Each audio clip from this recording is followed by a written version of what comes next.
Hi guys and welcome back to World Cup Daily. I've just finished watching the conclusion to Group F and Germany are out of the World Cup. They are out of the group stage. Incredible scenes at the end of the game. I genuinely just can't believe it. Germany, the team that always progress to, at least the semi-finals. But certainly in my lifetime, every single round, every single tournament since I've been born, they've reached the semis or further, I think. Maybe not 2002, I'm not sure. But, they're just that tournament team that always do well. 2006 semi-final exit. 2008 Euros, went to the final, lost it. 2010 semi-final. 2012 semi-final. 2014 winners. 2016 semi-final. The fact that they've gone out to a group which you looked at prior to the tournament and think that's a walkover, they'll get through that, they'll probably win all 3 games like they normally do, and they'll probably progress, semi-finals at least again.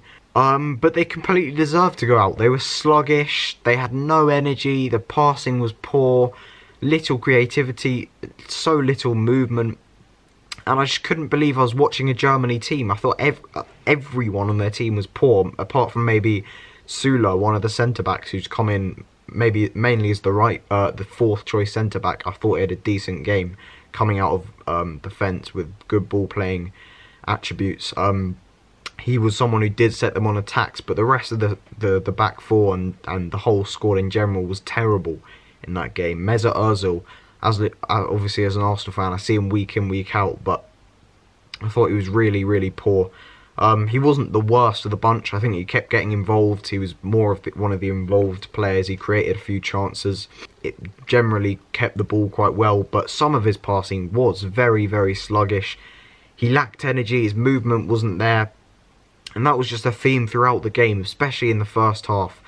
Just very little movement, just passing the ball around so slowly. And as the game went on, even into the second half, you were just thinking, pass the ball quicker. There was literally no urgency. It felt like they'd already gone through. It felt like it was the France game yesterday and they were already through and they just needed a point maybe to top the group. That's what it felt like I was watching, but it was obviously that wasn't the case. No urgency. They didn't speed up there. You expect as you're chasing a goal, as time goes on, you get more urgent, you commit more men forward. They did commit more men forward, but their passing did not get any quicker. There was no incisiveness, no movements. I thought Timo Werner, I was really looking forward to seeing what he could do in this World Cup. Came in the team, was awful. He was awful in this tournament. He wasn't getting into danger zones. To be fair to him, his service was poor, but he wasn't getting in the box. He wasn't getting to the positions which you score goals. He was trying to run the channel every time. When he did get the ball down the channel, he was too weak on the ball. He wasn't showing the pace that he's meant to have. You're looking at him and thinking, if he can have a good tournament, he can maybe get a move to a Premier League. Obviously, he's at a reasonably big side in RB Leipzig. Not a huge club, but they're a big side at the moment in the Bundesliga. You were thinking maybe he could merit himself and a move away from them to a bigger club.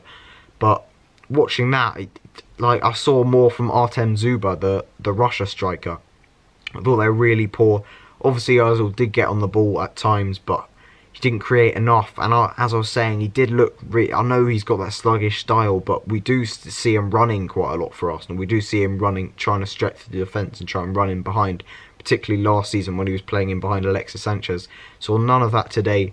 Toni Kroos, we didn't see his particularly we know he's got an amazing passing range. We didn't see that. Khedira looks like he's past it. He's been really poor against Mexico, really poor in this game.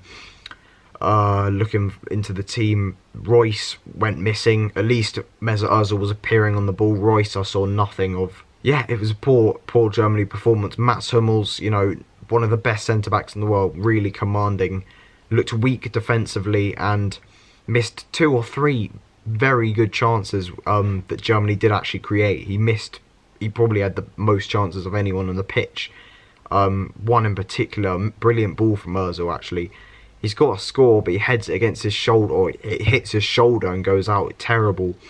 And eventually South Korea got a goal which you felt was coming. They looked the more likely. Every time they came forward, they were quite quick in their passing, but it was just the final ball was letting them down. They were getting into good positions, maybe a lot of 3-on-2s and 4-on-3s, but Their final ball was very poor, but the score from the corner, flicked on, terrible defending from Germany. Looks like it's offside, and, you know, I think this is the perfect example. People arguing about VAR, saying it delays the game, it gets decisions wrong.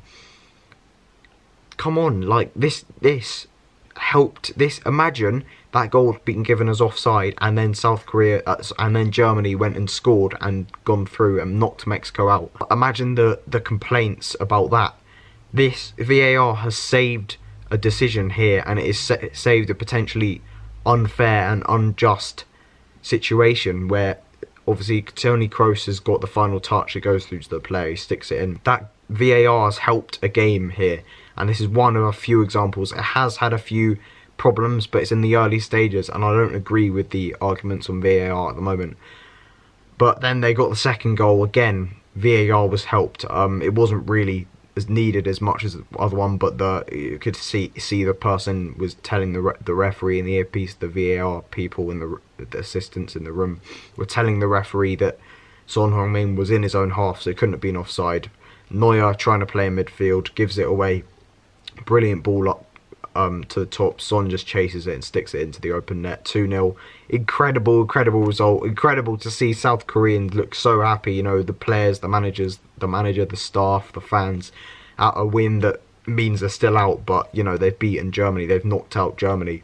So a brilliant achievement for South Korea. I thought they were very good, very well organised defensively, and they did, as I said, they did look like they could score, even though their final ball was very disappointing on many occasions. They did look threatening when they came forward, had a bit of pace and a bit of, you know, energy about them. And obviously in the other game, brilliant result for Sweden. I was looking forward. I was like, Mexico, they've been a brilliant team in this tournament. They looked very jaded, very tired in this game. You know, the high intensity of the Germany game and the South Korea game, the way they played in those, very high intensity, high energy, pressing, counter-attacking.